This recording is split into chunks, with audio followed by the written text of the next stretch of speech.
दोस्तों, आप में से ज़्यादातर लोगों ने प्लैनेट ऑफ एप्स सीरीज की मूवी देखी होगी। आज हम उसी के 2024 में आए तीसरे पार्ट को एक्सप्लेन करने जा रहे हैं। इंसानों द्वारा तैयार किए गए वायरस के कारण इंसानी प्रजाति नष्ट होने को है। अब कुछ ही इंसान बचे हैं। उसी वायरस ने बंदरों को बुद्धिमान और विकसित बनाया है। सीजर, जो इन बंदरों का पहला राजा था, उसके मौत के बाद का समय दिखाया गया है। बंदरों का ईगल नाम का एक क्लैन है जो ईगल्स को अपने बच्चों की तरह पालते हैं और ये ईगल्स बड़े होकर उनके लिए मछली और खाना लाते हैं। ईगल क्लैन की नोवा, सुना और अनाया ईगल का अंडा लाने गए हैं।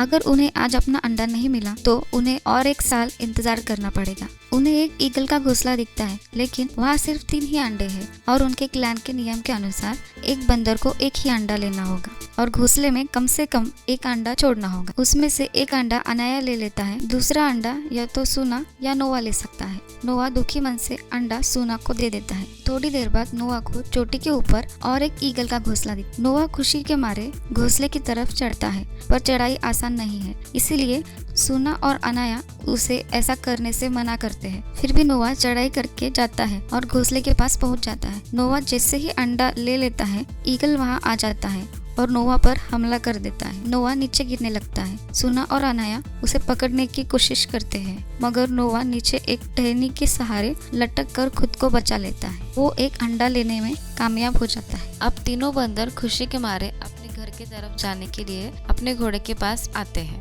मगर नोवा के घोड़े पे रखी चादर गायब हो चुकी है और उसे आसपास इंसानी गंध आ रही है। उनके क्लैन में इंसानों को एको कहा जाता है। तीनों गंध का पीछा करते हुए टनल के पास तक पहुंच जाते हैं। वहां नोवा को उसकी चादर मिल जाती है, लेकिन उन्हें बताया गया था कि टनल के उस पार खतरा है, इसलिए वो टनल के पास जाने की हिम्मत नहीं करते और अपने अपने अंडे लेकर घर वापस आ जाते हैं। नोवा के पिता ईगल क्लैन के सरदार है। उनके पास सन नाम का ईगल है जो नोवा को बिल्कुल पसंद नहीं करता। नोवा अपने पिता को टनल के पास हुए हादसे के बारे में बताता है। नोवा के पिता ओडा नाम के बंदर को उसकी छानबीन करने के लिए भेजते हैं। उसी रात नोवा को मछली भंडार में कुछ हलचल सुनाई देती है।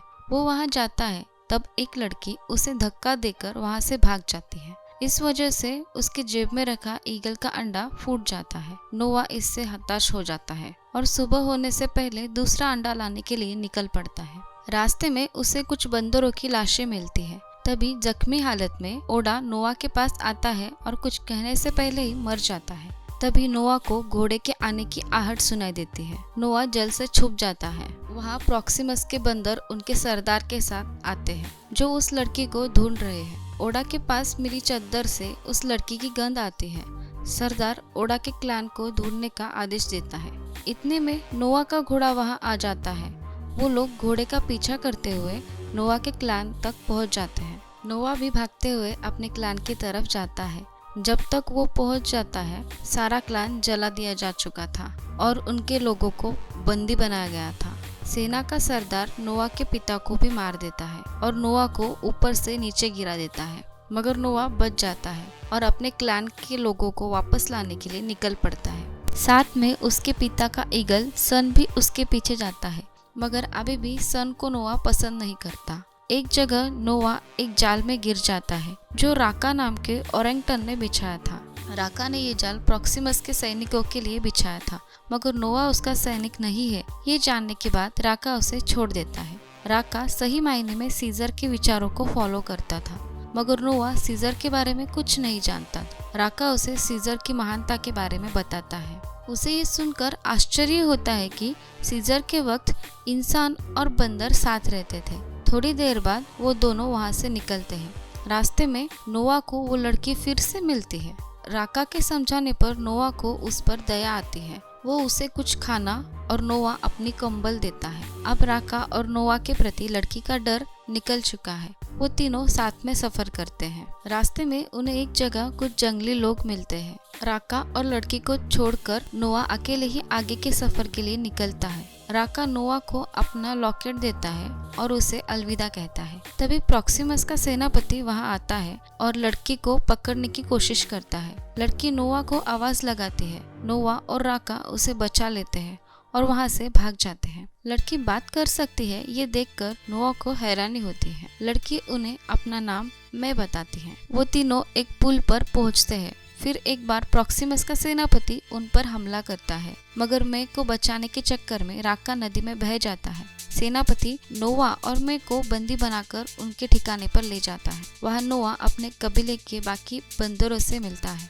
मैं को एक कमरे में बंद किया जाता है जहाँ ट्रावथन नाम का एक आदमी है। ट्रावथन प्रॉक्सिमस के लिए किताबें पढ़ने का काम करता है। खाने के वक्त राजा प्रॉक्सिमस मैं और नोआ को अपना मकसद बताता है। दरअसल प्रॉक्सिमस कई महीनों से इंसानों द्वारा बनाया गया एक बड़ा सा स्टील का दरवाजा खोलने की कोशिश कर रहा है, जिसके पीछे एक गोदाम है। उसे यह पता था कि ये काम सिर्फ मैं ही कर सकती है, पर मैं ऐसा करने से इनकार करती है। उसी रात नोआ मैं के पास जाता है और मैं से दरवाजे के अंदर जाने का रास्ता पूछता है और वो दोनों एक प्लान बनाते हैं। नोआ सूना और अनाया को भी अपने प्लान में शामिल करता है। वो चारों बहुत सारा बारूद जमा करते हैं और नदी पर लगाए गए बांध के नीचे लगा देते हैं। फिर चारों गोदाम की पीछे की दीवार के सहारे गोदाम में जाते हैं। दरअसल ये गोदाम इंसानी सेना का आर्मी बेस था। नोआ, अनाया और सूना इंसानों द्वारा बनाई गई चीजें देखकर हैरान होते हैं। मैं उन्हें एक जगह रोककर उसे जो चाहिए वो लाने जाती है। वहीं पर बहुत सारी बंदूकें भी रखी है, पर मैं एक ड्राइव निकाल लेती है और वापस नोआ के पास आती है। अब प्लान ये है कि मैं गोदाम का दरवाजा खोलेगी और नोआ अपने कबीले के लोगों के साथ वहाँ से निकल जाएगा। फिर मैं बांध को उड़ा देगी, पर दरवाजा खोलते ही वो लोग प्रॉक्सिमस को बाहर खड़ा पाते हैं। प्रॉक्सिमस नोआ को मैं का प्लान बताने के लिए कहता है, पर नोआ नहीं बताता। एक बंदर सूना के गर्दन पर चाकू रखता है। मैं अपने पास रखी रिवॉल्वर से उस बंदर को मार डालती है। बंदर ऐसा हथियार पहली बार देख रहे थे। मैं जल्दी से भागकर बांध को उड़ा देती है, जिसके वजह से प्रॉक्सिमस के पूरे छावनी में पानी घुस जाता है। नोआ और उसका कबीला चढ़ाई करने में माहिर है, इसलिए वो सब लोग ऊपर की ओर जाकर खुद को बचा लेते हैं। प्रॉक्सिमस का सेनापति नोआ को मारने की कोशिश करता है, मगर नोआ अपनी चालाकी से उसे पानी में फंसाकर मार डालता है। जब नोआ ऊपर पहुंचता है तब प्रॉक्सिमस उस पर हमला कर देता है। प्रॉक्सिमस नोआ से ज्यादा ताकतवर है। नोआ ईगल सॉन्ग गाता है, जो सिर्फ कबीले का सरदार ही गा सकता है। तभी सारे ईगल्स प्रॉक्सिमस पे हमला करते हैं और उसे मार डालते हैं। नोआ अब अपने कबीले का सरदार बन चुका है।